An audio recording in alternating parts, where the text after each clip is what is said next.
This week on What in the World is Going On, Palestinians and Jordan accuse Israel of Judaizing the Western Wall Plaza. Here we go again, friends, so stay tuned.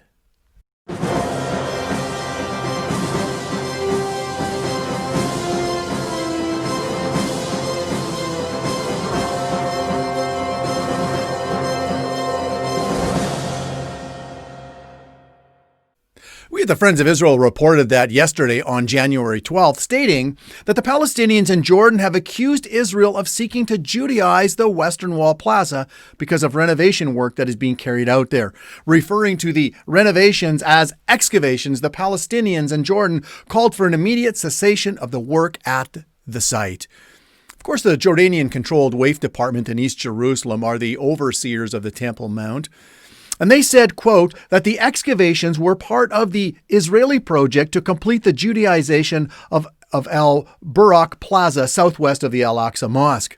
They further claimed that the renovations contradicted international humanitarian law and decisions on the matter by the United Nations Educational, Scientific, and Cultural Organization, or better known as UNESCO.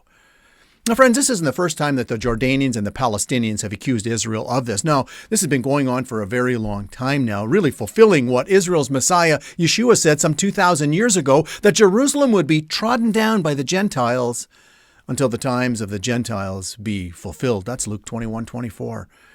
And that time, of course, friends, began in the 6th century BC under the reign of King Nebuchadnezzar, and it will continue all the way up until Messiah Jesus' second coming, in which then the times of the Gentiles will finally be over, resulting in a preeminent shift back to the Jewish people. And even though God's word in the Bible has told us this in advance and told us this would be the situation in the days in which we live, it still angers me when I hear statements from the Palestinian Authority to the United Nations to halt the crimes of the Israeli occupation forces against Al-Aqsa Mosque. Israeli occupation? Halt the crimes? Really? Look, friends, Israel regained control over Jerusalem in 1967 after some 2,000 years of being dispersed from their land. And they regained that control in self-defense over the Jordanians. And even though Israel has sovereignty, friends, over the whole Temple Mount as a result of the Six-Day War, in a sign of goodwill, they gave custodianship to the Jordanians and the Palestinians.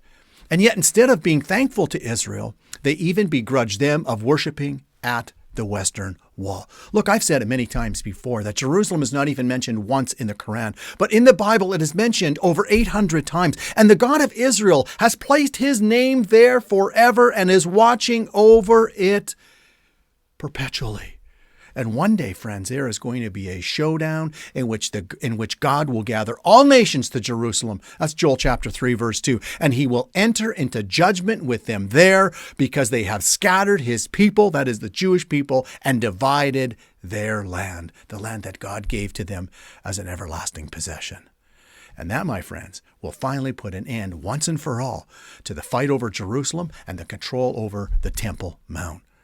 And so until next time, this has been What in the World is Going On with the Friends of Israel Gospel Ministry. Have a great night.